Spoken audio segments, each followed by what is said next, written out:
오늘은 에스겔서 10장 1절로 8절까지의 말씀을 가지고 진멸당하다 라는 제목으로 말씀을 증거하도록 하겠습니다. 진멸당하다. 에스겔서 8장의 말씀은 하나님께서 예루살렘을 심판하시는 이유에 대해서 설명하셨고, 9장의 말씀은 어떻게 심판하실지에 대한 심판에 대한 내용에 대해서 말씀하셨고, 이제 10장의 말씀에 대해서는 하나님께서 심판을 준비하시면서 하나님의 영광이 하나님의 성전에서 떠나서 이제 심판이 가능한 상황이 되는 것을 우리는 보게 되는 것입니다. 하나님께서 하나님의 심판을 이 땅 가운데서 시작하실 때에 하나님을 예배하는, 가장 거룩해야 되는 그러한 성전부터 하나님의 심판이 시작되었고, 그리고 하나님의 성전에서 모든 백성들을 이끌어 예배의 자리, 구원의 자리, 은혜의 자리로 이끌어야만 마땅할 장로들로부터, 제사장들로부터 하나님의 심판은 시작되었다라는 사실을 우리는 잊지 말아야 합니다. 이제 사탄이 사용하는 하나님의 백성을 타락케 하고 이 땅의 사람들을 타락케 하는 세 가지의 정책을 우리는 3S 정책이라고 요약해서 많이 이야기합니다. 첫 번째 S는 섹스라는 단어죠. 성적인 타락이 되겠습니다. 그래서 독재자들도 이 3S 정책을 그대로 받아들여서 많은 부분 이러한 정책이 자신들의 통치에 유익이 되도록 그렇게 이제 활용하는 것을 우리는 볼 수 있습니다. 두 번째 S는 스크린이라고 하는 단어입니다.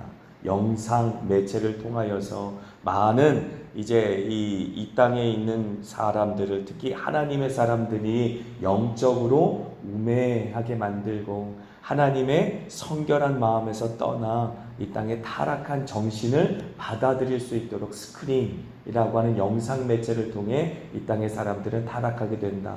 마지막 S는 스포츠가 되겠습니다. 그래서 이 스포츠에 목매고 많은 사람들이 환호하고 열광하는 것 역시 굉장히 잘못되었다라고 하는 것이죠. 그래서 이 세 가지 S 정책을 아프리카뿐만 아니라 우리나라도 독재를 경험하지 않았습니까? 전 세계 어디를 가도 대학가 주변에 이렇게 술집이 많은 나라는 찾아보기가 드뭅니다. 왜 그랬을까요? 독재자들이 볼 때 이제 학생들이 계속해서 정부를 향하여서 데모하고 그렇게 반대하는 이런 운동을 하게 되니까 어떻게 합니까?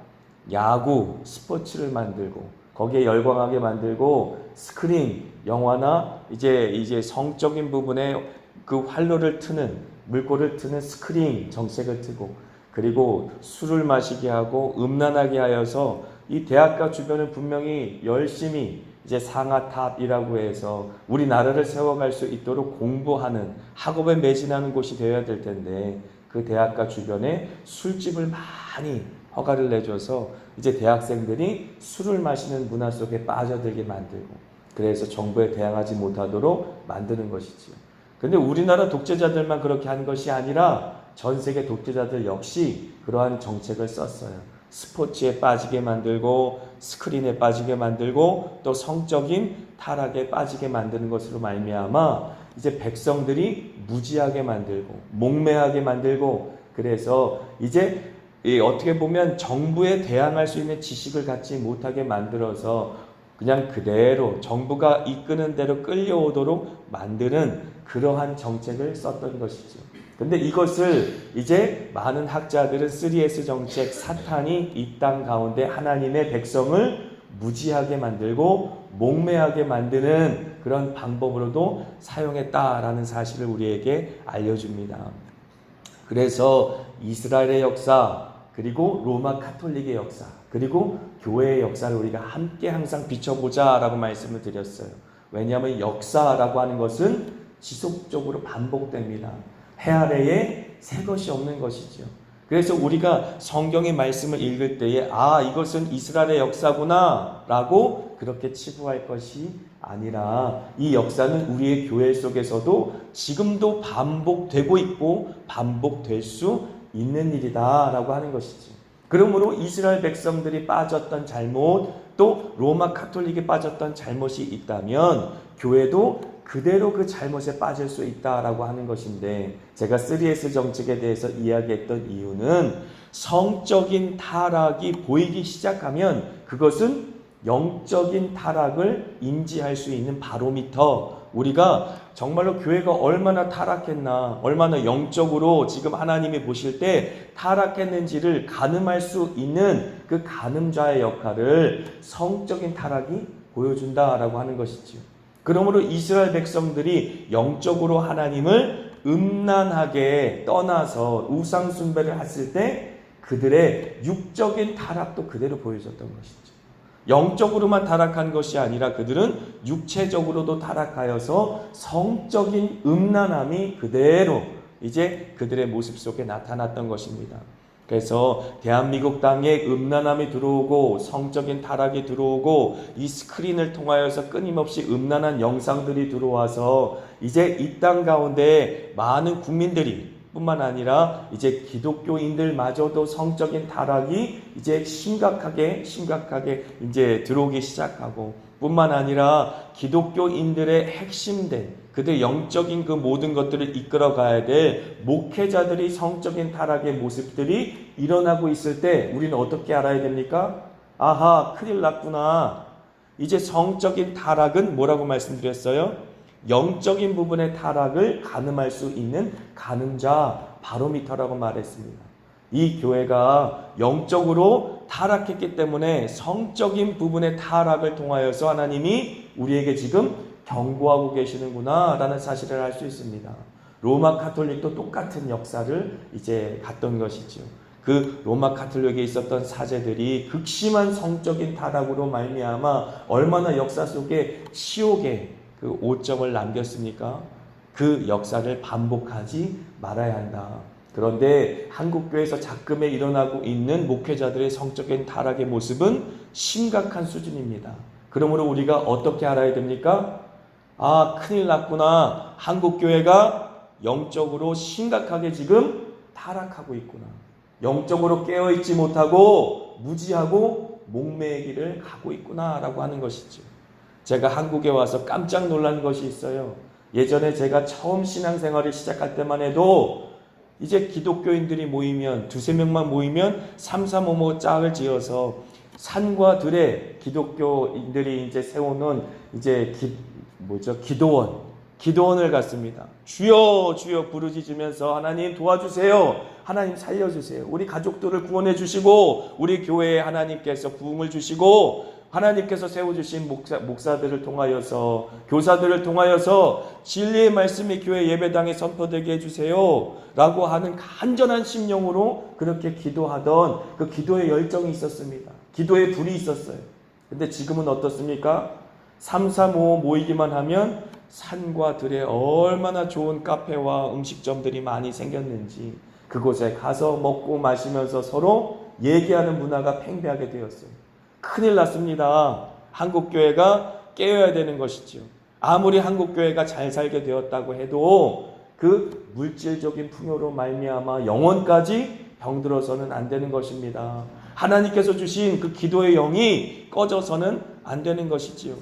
이제 생각해 보세요. 매스컴이 걱정하게 되는 세상이 되었습니다. 끊임없이 매스컴이 한국교회를 질타하며 교회가 이렇게 썩고 부패해도 되는가? 라고 걱정해야 되는 세대가 되었다라고 하는 것이죠.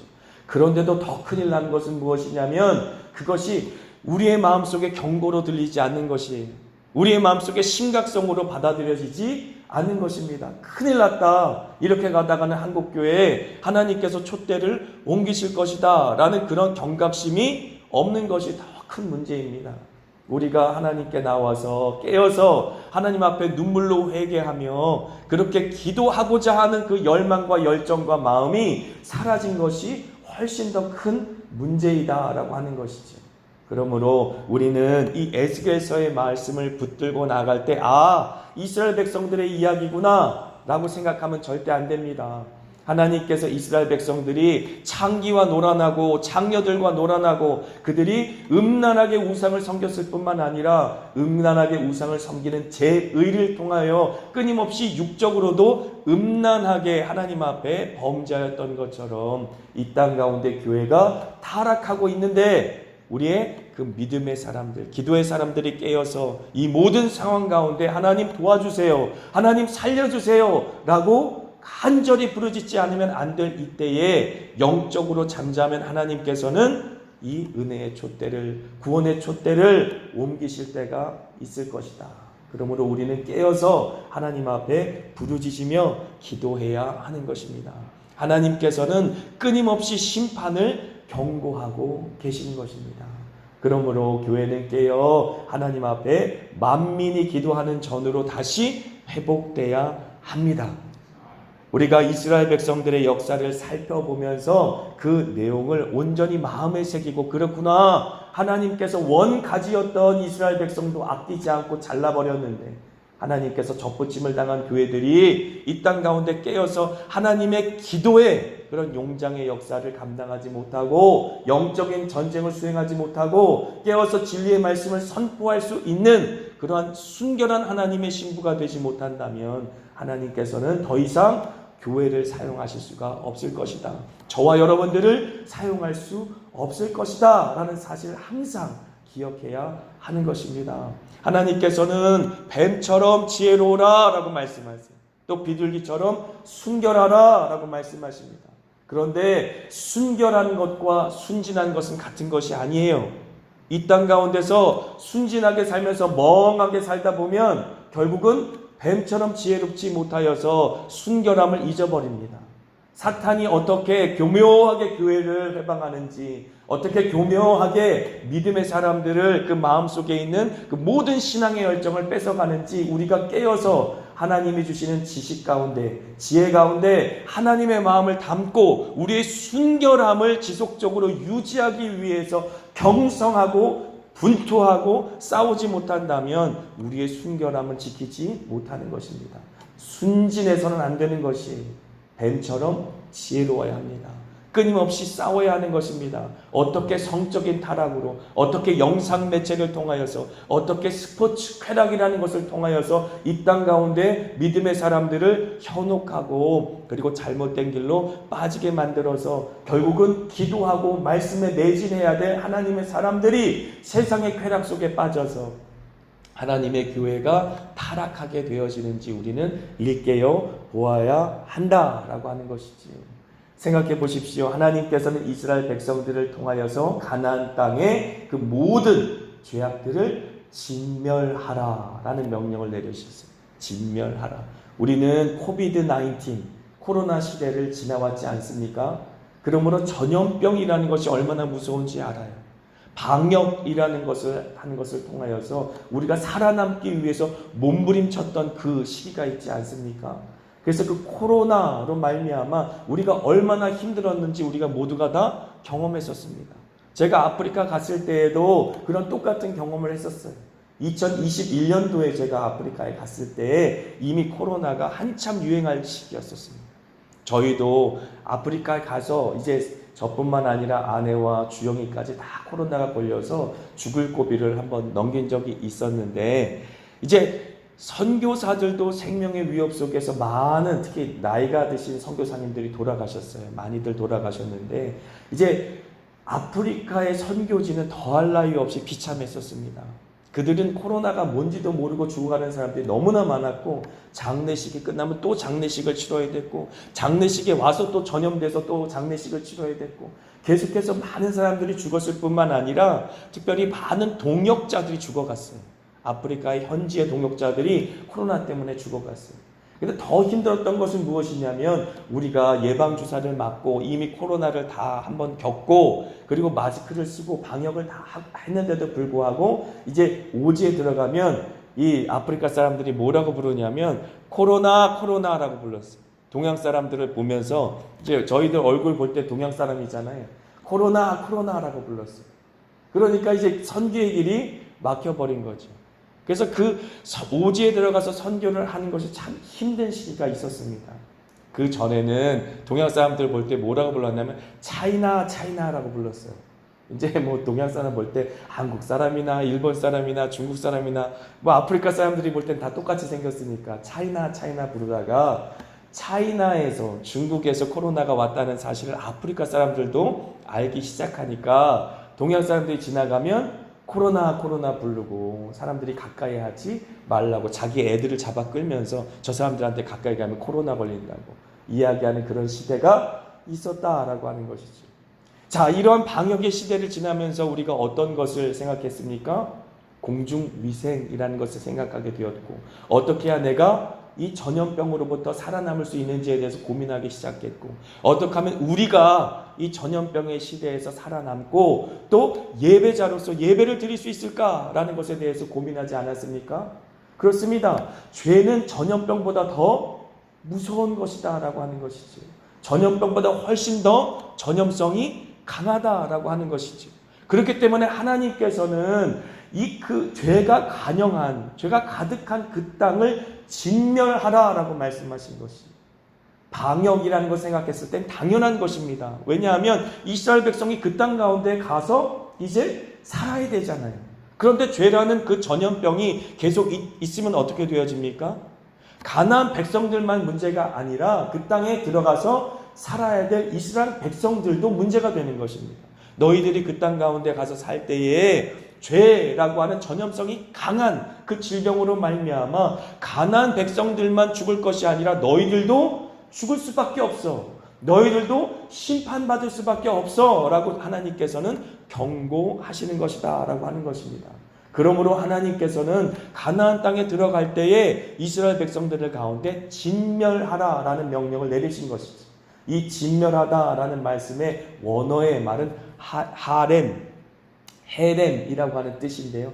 헤렘은 하나도 남김없이 싹 다 깨끗하게 성결하게 하여 하나님 앞에 봉헌한다, 헌신한다라는 의미가 있어요. 그래서 하나님 앞에 성결하게 그 땅을 올려드리라. 거룩하게 구별하여 온전히 성결하게 하여 하나님께 구별하여 온전히 봉헌하라 라는 뜻이 있는 것입니다. 그 명령을 이스라엘 백성들은 받고 그리고 이제 가나안 땅에 들어가는 것이지요. 그런데 그 명령을 이스라엘 백성들은 지킵니까? 지키지 못합니까? 지키지 못하죠. 마치 사울 왕이 아말렉 족속과의 전투 속에 하나님의 명령, 진멸하라 라는 명령을 온전히 지키지 못하고 결국은 아말렉의 왕인 아각을 살려두고 그리고 좋은 짐승들은 하나님 앞에 제물로 드리려고 그랬어요 라고 말하며 살려둔 것과 같은 이치입니다.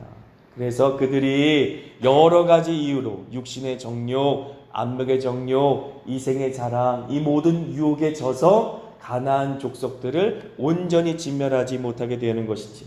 창세기 15장 16절 이스라엘 백성들의 역사를 좀 돌아봅니다. 같이 읽습니다. 내 자손은 4대 만에 이 땅으로 돌아오리니 이는 아모리 족속의 죄악이 아직 가득 차지 아니함이니라 하시더니 아브라함에게 하나님께서는 가나안 땅을 약속으로 주실 때부터 이렇게 말씀을 하신 것이에요. 아직 아모리 족속의 죄악이 가득 차지 않았기 때문에 너희를 그 땅 가운데로 인도해서 그 땅을 너희에게 주지 않는다라고 말씀하시는 것이죠.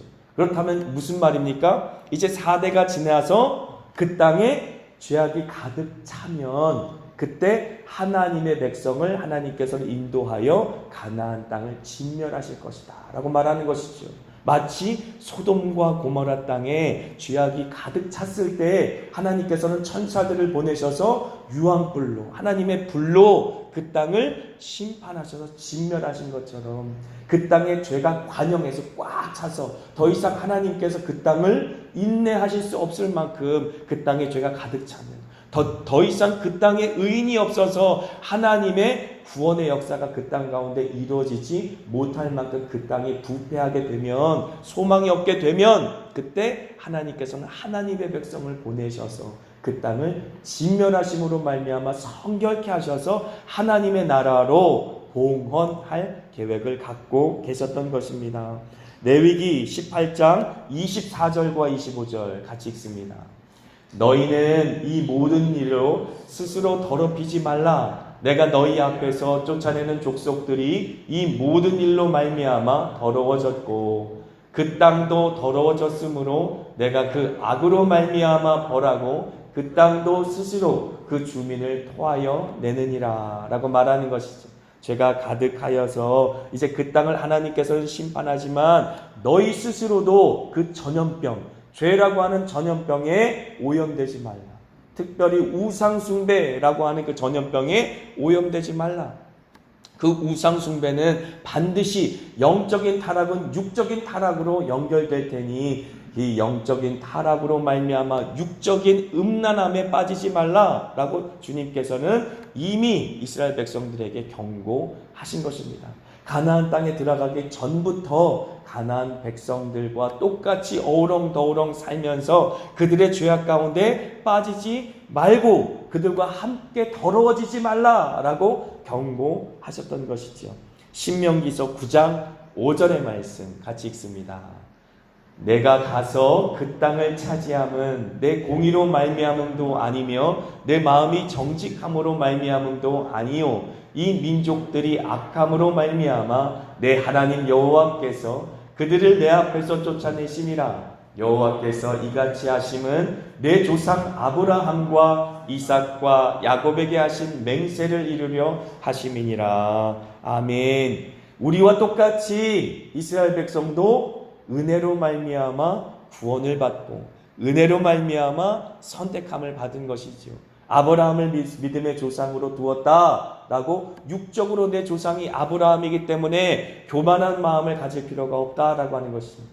우리가 선민이다 하나님께서 선택하였기 때문에 이방 백성들은 다 더럽고 추악하고 그리고 선택된 이스라엘 사람들은 거룩하기 때문에 우리는 하나님께서 구원하신 선택한 백성이야 라는 교만한 마음을 갖지 말라라고 말하는 것입니다. 너희들이 원래 타고날 때 깨끗하고 거룩하기 때문에 내가 너를 선택한 것이 아니라 오직 하나님의 은혜로 말미암아 그들도 선택함을 받았고 은혜로 거룩히 구별을 받아서 하나님께서 이제 가나안 땅에 한복판에 세우시고 하나님의 백성, 하나님의 이름을 둔 백성으로 그 땅 가운데서 하나님을 계시하실 목적으로 하나님을 드러내실 목적으로 하나님의 영광이 임재하시는 처소를 섬기는 거룩한 나라요 거룩한 제사장으로서 그들을 선택하셨다라고 하는 사실을 잊지 말고 교만하지 말라라고 말씀하신 것입니다. 신명기서 8장 2절 그러므로 그들은 겸손해야만 했던 것이죠. 신명기서 8장 2절 같이 읽습니다. 내 하나님 여호와께서 그들을 내게 넘겨 내게 치게 하시리니 그때 너는 그들을 진멸할 것이라. 그들과 어떤 언약도 하지 말 것이요 그들을 불쌍히 여기지도 말 것이며. 8장 2절 말씀이 없을까요? 내 하나님 여호와께서 이 40년 제가 읽어드리겠습니다. 신명기서 8장 2절 내 하나님 여호와께서 이 40년 동안에 내게 광야길을 걷게 하신 것을 기억하라. 이는 너를 낮추시며 너를 시험하사 내 마음이 어떠한지 그 명령을 지키는지 지키지 않는지 알려 하심이니라 라고 말씀하신 것입니다. 너희들은 겸손해라. 하나님께서 너희를 40년 동안 광야에서 연단하셨던 그 모든 역사를 기억해라. 하나님의 말씀을 지키는지 지키지 않는지 하나님께서는 시험하시기 위해서 너희들을 광야에서 40년 동안 그 길을 걷게 하신 것이다 라고 말씀하시는 것이죠. 그 40년 동안 하나님께서는 이스라엘 백성들의 마음을 낮추셨다 라고 말씀하시는 것입니다. 겸손하라 라고 하는 것이지. 신명기서 7장 2절로 4절까지 함께 읽습니다. 내 하나님 여호와께서 그들을 내게 넘겨 내게 치게 하시리니 그때 너는 그들을 진멸할 것이라. 그들과 어떤 언약도 하지 말 것이요 그들을 불쌍히 여기지도 말 것이며 또 그들과 혼인하지도 말지니 내 딸을 그들의 아들에게 주지 말 것이요 그들의 딸도 내 며느리로 삼지 말 것은 그가 내 아들을 유혹하여 그가 여호와를 떠나고 다른 신들을 섬기게 하므로 여호와께서 너희에게 진노하사 갑자기 너희를 멸하실 것임이니라 라고 경고의 말씀을 이미 이제 이스라엘 백성이 가나안 땅에 들어가기 전부터 주신 것입니다. 하나님께서는 이제 마치 전염병, 죄라고 하는 전염병에 오염되지 않도록 방역 지침을 이스라엘 백성들에게 준 것입니다.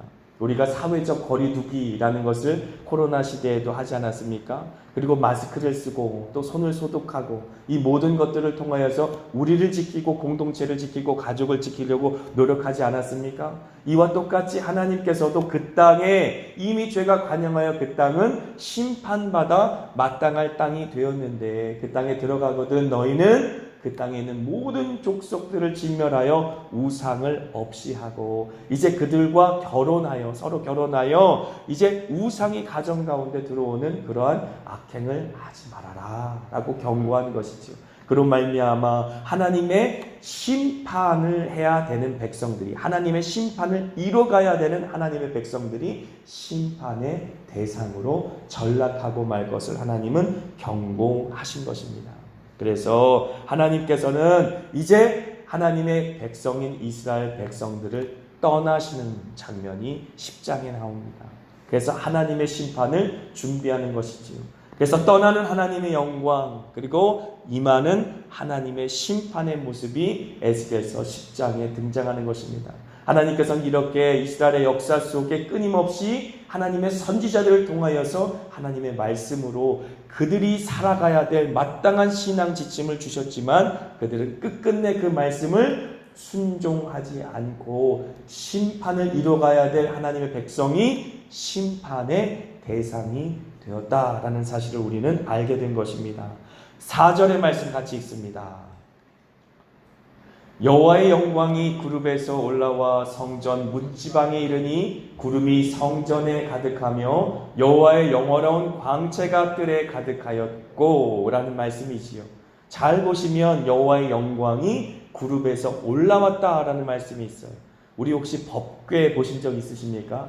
사진으로라도 혹시 법궤 보셨어요? 그룹 두 그룹이 이제 날개를 서로 마주하는 형상을 갖고 있고 그 얼굴은 시은소를 바라보고 있죠. 하나님의 임재가 있는 처소를.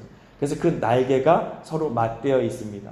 그래서 지금 그 그룹이라고 하는 것은 하나님의 영광을 보호하고 찬미하며 하나님의 영광 가운데 있는 모습을 보이는 것이 그룹입니다. 천사의 이름이죠. 그룹이라는 이름을 가진 천사가 있고 스랍이라고 이름을 가진 천사가 있어요. 이사야에서 보면 이제 스랍 천사가 날개를 6개의 날개를 치면서 거룩하다 거룩하다 거룩하다라고 하며 두 날개는 다리를 가리고 두 날개는 얼굴을 가리고 두 날개는 날개짓을 하며 창화하며 가로되 거룩하다 거룩하다 거룩하다. 하나님의 거룩을 선포하며 그렇게 창화하는 스랍이라는 천사도 있지만 그룹이라는 이름의 천사는 하나님의 그 영광의 처소에서 하나님을 보호하며 하나님을 찬미하는 그러한 천사가 되겠습니다. 그런데 그 법궤가 그렇게 하고 있는 형상을 갖고 있는데 그것은 하나님의 보좌를 지금 그룹이 보호하고 있는 것이. 그러니까 하나님의 보좌의 상징이 법궤가 될 수 있겠죠. 그래서 실제로 법궤가 하나님의 보좌라는 말은 아니에요. 이스라엘 백성들에게 법궤를 주신 이유는 하나님의 보좌를 상징적으로 보여주기 위해서 법궤를 주신 것이고 또 하나님의 그 영광, 그 쉐카이나의 영광이라고 하지 않았습니까? 그 빛 자체가 하나님을 상징하는 것이지 하나님 자체는 아니다라고 하는 것이죠. 하나님은 온 세계 우주 만물 가운데 가득하시고 무소부재하신 분이 아닙니까? 그런데 하나님이 내가 너희와 함께한다 라는 사실을 상징적으로 알려주기 위해서 영광 가운데 함께하시고 구름이 가득한 모습으로 하나님의 임재를 상징하는 것이죠. 그런데 그룹이 그렇게 이제 보호하고 있는 그룹의 형상, 그게 법궤 가운데 있는데 그 법궤에 있는 그룹 사이에서 하나님께서 영광이 올라오고 있다라고 합니다. 하나님 영광이 지금 움직이는 모습이에요. 원래 항상 생각해 보세요. 모세라고 하는 사람이 가시떨기 나무에서 하나님의 영광을 봤잖아요. 그런데 그대의 그 모습 그대로 이제 시내산에 하나님의 불붙은 모습이 나타나고 또 호렙산에서 그 모습이 나타나고 그 불붙은 모습은 구름기둥, 불기둥으로 이스라엘 백성 가운데 나타나고 그 구름기둥, 불기둥은 항상 어디에 임재하고 있었습니까? 하나님의 법궤 위에 존재하고 있었고, 그래서 그들이 성막을 쳤을 때에는 성막 위에 구름기둥, 불기둥이 항상 머물고 있었고, 그리고 그들이 성전이라는 것을 통해 예루살렘에 이제 거처를 삼고 움직이지 않고 성전을 지었을 때는 항상 하나님의 영광이 성전 가운데 법궤 위에, 특별히 시은소 위에 하나님의 영광이 임재하고 있었는데, 이제 하나님의 영광이 그 시은소를 떠나, 하나님의 보좌를 떠나, 예루살렘을 떠나 이제 움직이고 있는 장면인 것이지. 그리고 올라와서 성전 문지방에 이르렀다. 성전 문지방으로 옮겨졌어요. 뿐만 아니라 영원한 광채가 뜰에 가득하였고 뜰로 움직이고 있는 형상이지. 무슨 말입니까? 지금 하나님의 영광이 법궤에서, 하나님의 보좌에서 떠나서 이제 문지방을 지나 뜰로, 성전 뜰까지 이동하고 있는 모습입니다. 이것은 바로 하나님께서 이제 심판을 준비하시면서 심판을 받을 수 있는 상황을 만들고 계시는 것이죠. 하나님이 임재하고 있는 가운데는 하나님의 심판이 이루어질 수 없기 때문에 하나님의 임재가 움직이고 있는 것입니다. 뿐만 아니라 2절의 말씀 같이 읽습니다. 하나님이 가는 베옷을 입은 사람에게 말씀하여 이르시되 너는 구름 밑에 있는 바퀴 사이로 들어가 그 속에서 숯불을 두 손에 가득히 움켜가지고 성읍 위에 흩으라 하시매 그가 내 목전에서 들어가더라 라고 말하는 것이죠. 이 모습은 마치 소돔과 고모라 땅에 하나님께서 불과 유황으로 그 땅을 심판하시는 장면을 우리에게 연상하게 합니다. 뿐만 아니라 지금 하나님의 심판이라고 했잖아요. 그래서 하나님의 심판이 불로 임하였을 때는 불은 또 어떤 상징입니까? 성결케 하는 역사를 말하기도 합니다. 나중에 보게 되면 이사야 선지자도 하나님의 환상을 보지 않습니까? 하나님의 임재를 보지 않습니까? 아, 화로다. 나로 입이 부정한 사람들 가운데 거하고 입이 부정한 사람으로서 거룩하신 만군의 여호와 하나님을 배웠다라고 하였을 때 하나님께서는 천사를 통하여 그 숯불을 입에 대심으로 말미암아 그 입을 성결하게 하셨다라는 사실을 우리 알 수 있어요. 그러므로 지금 그의 성전 가운데 그룹들 안에 있었던 그 숯불을 온 세상 가운데 예루살렘에 흩어 뿌린다는 모습은 마치 소돔과 고모라 땅에 하나님이 불과 유황으로 심판을 하시는 모습처럼, 마치 마지막 때에 하나님이 불로 이 땅을 심판하신다고 말씀하시는 것처럼 이 땅의 모든 죄악을 하나님의 성결케 하시는 불로 말미암아 소멸하여서 더 이상 죄가 그 땅에 있지 않도록 하나님께서는 성결케 하실 것을 우리에게 말씀하고 있다라고 하는 것입니다. 이러한 하나님의 예언의 말씀은 이스라엘의 역사 속에 그대로 이루어집니다. 열왕기 하 25장 8절과 9절의 말씀 같이 읽습니다. 바벨론 왕 느부갓네살의 19째 해 5월 7일에 바벨론 왕의 신복 12대장 느부사라단이 예루살렘에 이르러 여호와의 성전과 왕궁을 불사르고 예루살렘의 모든 집을 귀인의 집까지 불살랐으며, 결국 이러한 예언의 말씀은 역사 속에 그대로 이루어져 이제 느부사라단이라고 하는 바벨론의 장수를 통하여서 예루살렘에 있는 성과 그 모든 것들이 불타고 마는 것입니다. 그리고 민수기 23장 19절의 말씀이 우리에게는 아멘으로 응답돼야 될 말씀으로 주어집니다. 민수기 23장 19절의 말씀 같이 있습니다. 하나님은 사람이 아니시니 거짓말을 하지 않으시고 인생이 아니시니 후회가 없으시도다. 어찌 그 말씀하신 바를 행하지 않으시며 하신 말씀을 실행하지 않으시랴. 아멘. 하나님은 인생이 아니시니 시건하지 않는다라고 예전에 개역성경에 말했어요. 거짓말하지 않으시는 하나님. 그러므로 이스라엘 백성들에게 경고하신 그대로 하나님의 심판의 메시지는 그대로 그 땅 가운데 이루어진 것입니다. 그렇다면 요한계시록의 말씀을 우리가 믿음으로 받았고, 요한계시록의 말씀은 이 땅 가운데 이기는 자로 살아가야 되는 모든 믿음의 사람들이 아멘으로 화답하며 받으며 이 땅 가운데 마지막 때를 살아가며 분투하며 그 말씀을 부여잡고 살 수 있도록 주신 하나님의 계시의 음성이라면 어떻게 해야 되겠습니까? 우리가 민수기 23장 19절의 말씀처럼 아멘으로 믿고 마지막 때를 두렵고 떨림으로 살아야 한다.